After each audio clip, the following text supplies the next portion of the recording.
Hello friends, बाबा brand channel में आप सबका स्वागत है। तो फाइनली ये है उदयपुर राजस्थान का सबसे लास्ट वाला पार्ट, सबसे लास्ट वीडियो शिल्पग्राम का, जो कि हम पहुंचे थे सेकेंड डे बागौर की हवेली फतेह सागर लेक को पार करने के बाद। फतेह सागर लेक घूमने के बाद सीधा हम शाम को निकले थे शिल्पग्राम के लिए, जहां पे पूरा का पूरा एकदम गांव वाला सीन है। और ये हम सर्च करके निकले थे, ऐसे भागते भागते पहुंचे थे कि मैं क्या ही बताऊं। तो देखिए हम अभी यहाँ पे एंट्री ले चुके हैं और सिर्फ हमारे पास घूमने के लिए यहाँ पे 30 मिनट ही बाकी है। 30 मिनट के बाद ही ये बंद हो जाएगा शिल्पग्राम, क्योंकि हम पहुंचे 6:30 बजे और 7 बजे ये बंद हो जाती है। और इसके अंदर हमें क्या क्या देखने को मिलता है वो मैं आप सब लोगों को एक साथ में दिखाती हूँ। चलिए देखिए, ये है गांव वाला घर जो कि पुराने जमाने पे लोग बना कर रहते थे। और यहाँ पे आप देख सकते हैं ऐसे छप्पर वाला और घास फूस से जो छत होता है वो बना हुआ है। और यहाँ पे पुराने जमाने में जैसे घरों को सजाया जाता था हाथ से या कलर से, वो सारी चीजें यहाँ पे बनी हुई है। और यहाँ पे ऊंट है, आप यहाँ पे ऊंट की सवारी कर सकते हैं। यहाँ पे आने के बाद ये सारे बच्चे लोग यहाँ पे जो घूम रहे हैं, ये ऊंट सवारी करने के लिए घूम रहे हैं।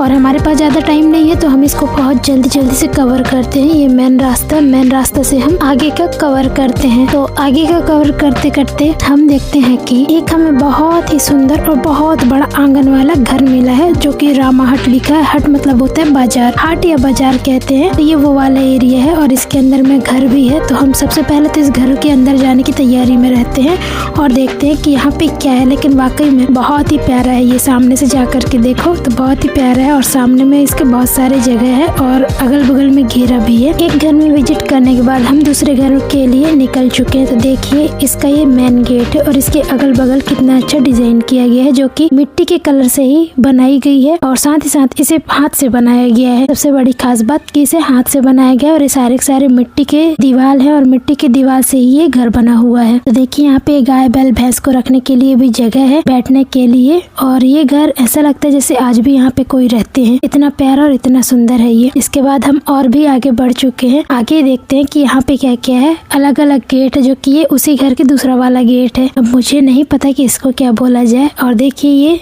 ऊंट राइडिंग चल ही रही थी, हम लोग आगे आगे निकल रहे थे और ऊंट हमारे पीछे पीछे, क्योंकि हम सामने वहीं से आए हुए थे। और सबसे प्यारा सुंदर ये लगा था, लोग जमीन पे रंगोली बनाते पुराने जमाने में। यहाँ पे देखिए दीवार पे रंगोली बनाई गई है और ये पुराने जमाने का ही कोई बैलगाड़ी या कुछ होगा, मुझे नहीं है आइडिया ये क्या है, मैं पहचान भी नहीं पा रही हूँ सच बोलो तो। शिल्पग्राम एक ओपन एयर म्यूजियम है जहाँ राजस्थान, गुजरात, महाराष्ट्र और गोवा की पारंपरिक झोपड़ियों और घरों का सुंदर प्रदर्शन किया गया है। यहाँ की मिट्टी की दीवारें, छप्पर वाली छत, जैसे हम सच में किसी पुराने गाँव में आ गए हों। यहाँ मोबाइल का नेटवर्क भले ही कमजोर हो, लेकिन सांस्कृतिक का नेटवर्क फुल सिग्नल में मिलता है। और यहाँ पे बहुत ही अच्छी दुकान है। यहाँ लोकल कारीगर अपने हाथों से बनी हुई खूबसूरत चीजें बेचते हैं, जैसे मिट्टी के बर्तन, लकड़ी की नक्काशी, रंग बिरंगे कपड़े, ज्वेलरी और पेंटिंग्स। अगर आप कुछ यूनिक और देसी खरीदना चाहते हैं तो यहाँ पर जरूर शॉपिंग करें। यहाँ की हर चीज में मेहनत और कारीगरी और कला साफ दिखाई देती है। यहाँ आपको लाइव लोक नृत्य और संगीत का भी आनंद आप ले सकते हैं।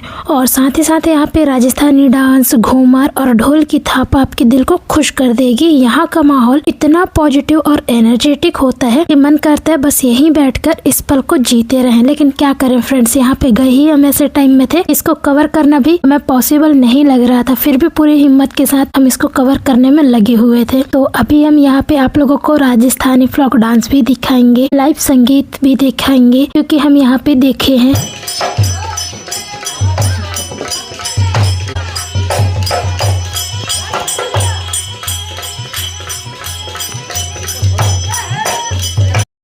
इस पल का लुत्फ उठाने के लिए लोग यहाँ पर जल्दी से जल्दी आकर के और बैठ जाते हैं, क्योंकि ये सिर्फ और सिर्फ शाम को 4 बजे से लेकर के 7 बजे तक ही चलता है। 7 बजे यहाँ पे लास्ट शो होती है डांस वाली, जो कि पारंपरिक तरीके से होती है। और उसके बाद हम इसको कवर करने निकल जाते हैं, क्योंकि टाइम कम होने की वजह से जितना जल्दी हो सके उतना जल्दी हम इसको कवर कर लें। वैसे मैं आप लोगों को इसका इतिहास बताना तो भूल ही गई, तो चलिए मैं आपको इसका इतिहास बताती हूँ। शिल्पग्राम की स्थापना 1989 में की गई थी। इसका मुख्य उद्देश्य पश्चिम भारत की लोक सांस्कृतिक और हस्तशिल्प परंपराओं को संरक्षित करना और बढ़ावा देना था। यह परियोजना भारत सरकार के पश्चिम क्षेत्र सांस्कृतिक केंद्र द्वारा विकसित की गई थी और इसे एक जीवित संग्रहालय भी कहते हैं। दिसंबर के महीने में यहाँ हर साल प्रसिद्ध शिल्पग्राम उत्सव आयोजित किया जाता है और यहाँ पे और भी सारे कारीगर और बहुत सारे मेले के टाइप से यहाँ पे आयोजित किया जाता है, जो कि हमें यहाँ के जो टिकट घर है, टिकट घर से जानकारी मिली। और इसके बाद हम यहाँ पे आगे बढ़ते हुए निकल चुके हैं और देखिए ये बैलगाड़ी बनाते थे, ये उसका पहिया है जो कि पुराने जमाने पे यूज किया जाता था। और उसके बाद फिर ये है कचड़ादानी, कचड़ा रखने वाला, कचड़ा पेटी बोल दो। उसके बाद हम घरों को देखते हुए निकल चले आगे की ओर। तो हमें रास्ते में मिले हैं एक बीड़ा बजाने वाली मूर्ति और एक जो है स्वागत करने के लिए हाथ जोड़ करके खड़ी हुई थी। और ये एक घर है जिसके सामने में आप देख सकते हैं ये प्यारी प्यारी सी सीढ़ियां बनी हुई है और धूप से पानी से बचने के लिए आगे में थोड़ा सा छत भी निकाला गया है। और देखिए यहाँ पे लाल लाल मिट्टी, येलो येलो मिट्टी से कलरिंग की गई है जो कि बहुत ही प्यारी और आकर्षित है। तो चलिए अब मैं दिखाती हूँ आपको इस गाँव का सबसे बड़ा घर। तो देखिए सामने में जो घर दिख रहा है वो इस गाँव का शिल्पग्राम का सबसे बड़ा घर है। यूनिक बड़े से इंसान का घर है, जैसे गाँव में किसी सरपंच का होता है। तो इसलिए यहाँ पे एक घर एकदम यूनिक डिजाइन पे बनाया गया है। और इसके बाद मैं आप लोगों को लेकर के चलती हूँ पत्थरों से बनी हुई आकृतियों के पास में, जहाँ पे बहुत सारे मूर्तियाँ पत्थरों को तराश कर कार्विंग करके बनाई गई मूर्तियाँ, जिनमें योग करते हुए व्यक्तियों की अलग अलग मुद्राएं दिखाई गई है। तो इनको देखने के बाद हम चलते हैं बाहर की ओर और हम जैसे ही जा रहे होते हैं तो इस तरफ से बहुत सारे लोग आते हुए मिलते हैं और उनके द्वारा हमें बताया जाता है कि इस तरफ सिर्फ और सिर्फ मिट्टियों के घर ही हैं, जो कि आप इधर पे भी कवर कर सकते हो। तो आप लोगों का टाइम हो रहा है और ये भी बंद होने वाला है, तो आप यहाँ से सीधा सीधा इस तरफ का कवर कर लो। तो हमें ये नई सी जगह लेकर के आए थे यहाँ के लोग, जो कि बहुत ही बड़ा केकड़ा जैसे था और इसे रखने का क्या मतलब है मैं नहीं समझ पाई हूँ। तो ऐसे ही हम इसे कवर करते करते पहुँच चुके थे एक हस्तकार की दुकान पे। तो देखिए यहाँ पे 3 दुकान है और तीनों दुकानों पे जो भी सामान रखे हुए हैं ये सारे के सारे हाथ से और मिट्टी से बने हुए हैं। एक यहाँ पे बहुत ही प्यारा मुझे लालटेन मिला था, लेकिन खरीदी नहीं की क्योंकि लालटेन मैं क्या करूंगी जो कि मिट्टी से बना हुआ था। लालटेन इन द सेंस ऐसा था कि उसमें तेल डालो, बत्ती लगाओ और बस जला दो, उसके बाद उसे दूसरे साइड से ओपन भी कर सकते थे।